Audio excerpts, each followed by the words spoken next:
సంవత్సరాల తరబడి government job కోసం వేచి చూస్తున్నారా? కేవలం 8 నెలల్లో మీ కల నెరవేర్చుకోండి. వెంటనే కింది నంబర్స్‌కి కాల్ చేయండి.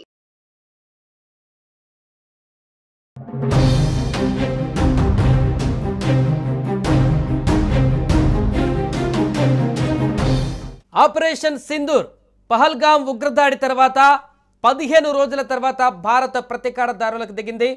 పాకిస్తాన్లో ఉన్నటువంటి ఉగ్రవాద స్థావరాల లక్ష్యంగా మిసైల్స్ ప్రయోగించి అర్ధరాత్రి పాకిస్తాన్ గుండెల్లో నిద్రపోయింది. దీంతో భారత ప్రజలందరూ హర్షిస్తున్నారు.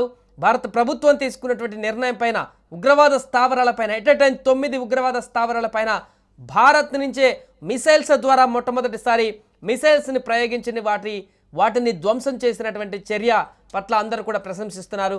ప్రపంచ దేశాలకు కూడా ఈ దాడి జరిగినటువంటి వెంటనే ఇన్ఫర్మేషన్ కూడా ఇవ్వడం జరిగింది. దీనికి సంబంధించి మిగతా దేశాలు కూడా ఇప్పటివరకు పాకిస్తాన్ మద్దతుగా ఎవరు నిలబడలేదు. ఉగ్రవాదం పైన భారత్ చేస్తున్న పోరాటానికి ఇంకా మద్దతు తెలుపుతున్నారు. ఈ నేపథ్యంలో పాకిస్తాన్ అటు ఎమర్జెన్సీని ప్రకటించింది, ఇటు భారత వ్యాప్తంగా కూడా అలర్ట్ ప్రకటించింది ప్రభుత్వం. దీనికి సంబంధించి కీలక నిర్ణయాలు తీసుకునేటువంటి దిశగా కూడా ముందుకు వెళ్ళబోతున్నట్టు తెలుస్తుంది. ఇది కాసేపట్లో కేబినెట్ భేటీ కానీ మిగతా సైనికాధికారితో భేటీ కానీ ఆ తర్వాత ఎలాంటి నిర్ణయం తీసుకోబోతుంది భారత ప్రభుత్వం అనేది కూడా తెలియాల్సి ఉంది. ఈ నేపథ్యంలో మాక్ డ్రిల్ కూడా ఉంది. సో ప్రధానమైనటువంటి పట్టణాలన్నింటిలో కూడా నగరాల్లో కూడా మాక్ డ్రిల్ కొనసాగుతుంది. ముఖ్యంగా హైదరాబాద్ నగరంలో అలర్ట్ మరింత కొనసాగుతుంది. భద్రతాపరమైనటువంటి అలర్ట్, ఎందుకంటే కేటగిరీ 2 పాకిస్తాన్ కనుక దాడి చేస్తే కేటగిరీ 2 ఉన్నటువంటి నగరాలలో హైదరాబాద్ ఉంది.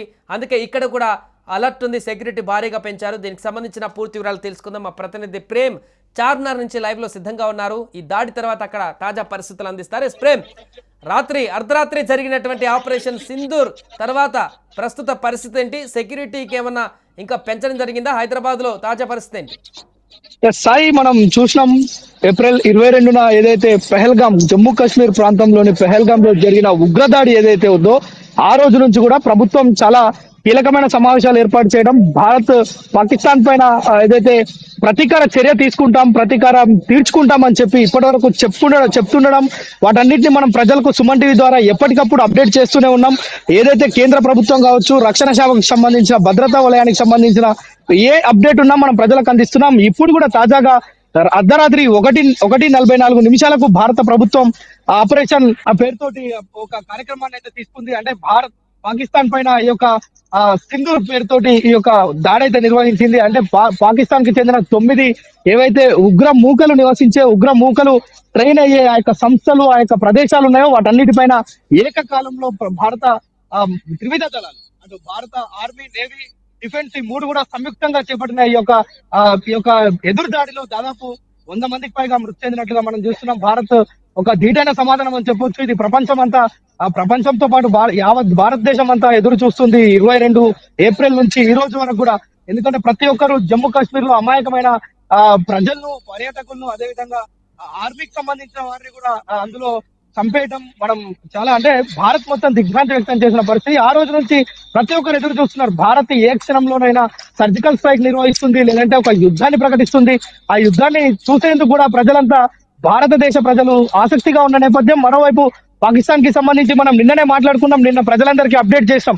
ఏదైతే పాకిస్తాన్ లోని ఇస్లామాబాద్ లో ఉన్న లాల్ మసీద్ లో మౌలానా అబ్దుల్ ఘాజీ ఏదైతే మాట్లాడడం జరిగింది, మనం చూస్తాం లైవ్ కూడా, అది మనం అందరికి కూడా చూపించినాం మన వ్యూవర్స్ అందరికి. అయితే ఏదైతే పాకిస్తాన్ లో తాజా పరిస్థితి పైన అక్కడున్న మౌలానా అడగడం తోటి ఒక్కరు కూడా చేయకపోగా, అంటే భారత్ కి పాకిస్తాన్ కి మధ్య యుద్ధం వస్తే మీరు ఎటు నిలబడతారు అనే దానికి ఎవరు కూడా సమాధానం చెప్పని పరిస్థితి.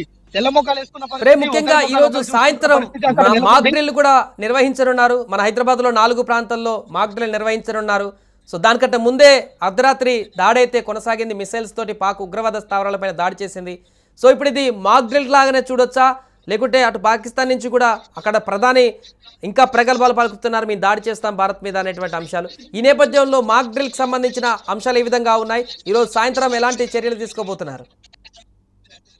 సాయి, మనం నిన్న సాయంత్రమే మనం చెప్పాం మాక్ డ్రిల్ కి సంబంధించి. ప్రభుత్వం ఎందుకు మాక్ డ్రిల్ నిర్వహిస్తుంది అంటే 1971 తర్వాత మళ్ళా ఈ రోజు మాక్ డ్రిల్ నిర్వహించేందుకు కారణం ఏంటంటే భారత సర్కార్ చాలా తన విచితంగా పరిశీలించి పాక్ పైన అటాక్ చేసేందుకు సిద్ధంగా ఉంది. ఏ క్షణమైన యుద్ధ మేఘాలు ఆవరించి ఉన్నాయని మనం నిన్నటి వరకు చెప్పుకున్నాం. కానీ అర్ధరాత్రి నుంచి యుద్ధం మేఘాలు బుల్లెట్లతోటి వర్షించాయి, అక్కడ కురిపించాయి. భారత్ సరిహద్దు ప్రాంతాలు పాకిస్తాన్ లో కూడా మొత్తం పొద్దున మనం ఉదయం లేవగానే సూర్యోదయాన్ని చూసాం. పాకిస్తాన్ మాత్రం నెత్తుటి మరకలను చూసింది. ఇది మాత్రం యావత్ భారతదేశం అంతా ఒకవైపు హర్షం వ్యక్తం చేస్తున్న పరిస్థితి. ఎందుకంటే 26 మందిని హతం చేసిన ఉగ్రవాదులకు బుద్ధి చెప్పాలనే దృఢ సంకల్పంతో అటు యావత్ భారతదేశం అంతా ఉంది. త్రివిధ దళాలు ఉన్నాయి, ప్రభుత్వం ఉంది.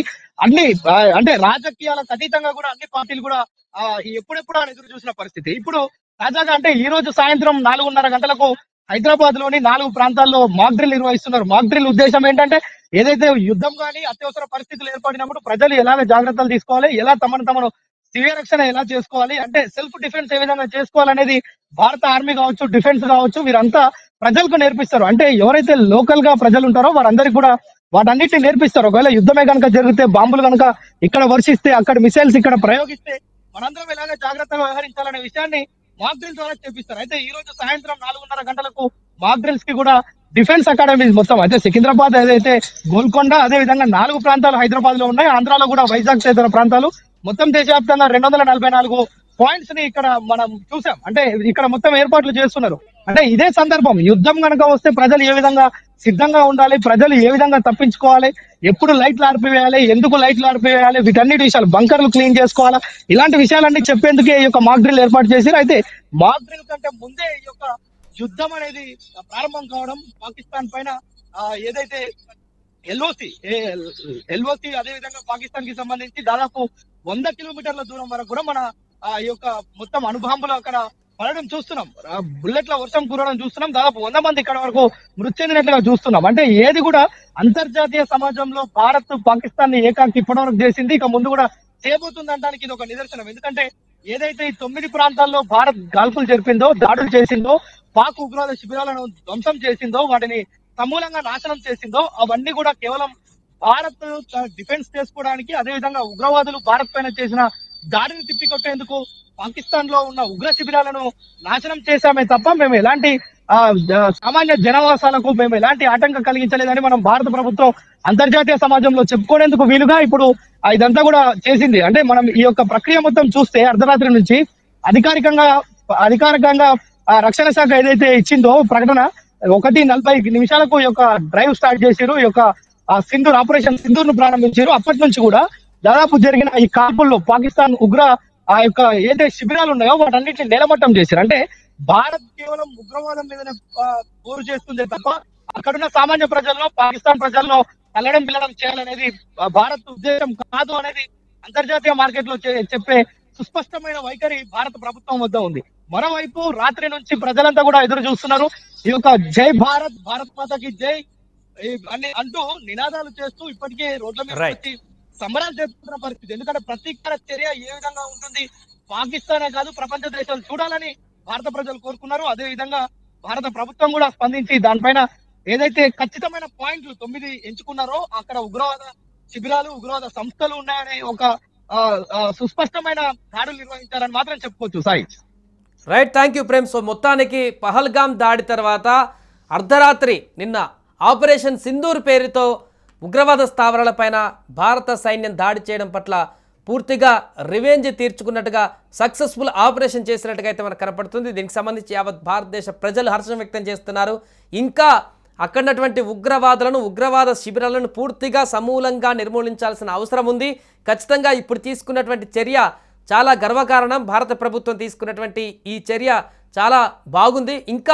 ఇంకా కూడా పాకిస్తాన్ మూలాల్లోకి వెళ్ళి ఆ ఉగ్రవాదాన్ని పూర్తిగా సమూలంగా నిర్మూలించడానికైనా కూడా సిద్ధపడాలంటూ కూడా చాలామంది అభిప్రాయాన్ని వ్యక్తం చేస్తున్నారు. ఏదేమైనా దీనికి సంబంధించి ప్రస్తుతం పాకిస్తాన్ ఇప్పటికే బార్డర్లో విచ్చలవిడిగా కాల్పులు జరుపుతూ అక్కడున్నటువంటి బార్డర్లో స్థానిక అమాయక ప్రజలను కూడా అక్కడ చంపేసే ప్రయత్నం చేస్తున్నట్టుగా వార్తలు వస్తున్నాయి. అటు మన బలగాలు కూడా ధీటుగా అట్నుంచి కాల్పులను తిప్పికొడుతున్నారు. ఏదేమైనా కూడా ప్రస్తుత ఉద్రిక్త పరిస్థితుల్లో ఇంకా నెక్స్ట్ భారత్ ఏం తీసుకోబోతుంది, అటు పాకిస్తాన్ ఎలాంటి కవ్వింపు చర్యలకు పాల్పడబోతుంది అనేది ఆసక్తికరంగా మారింది.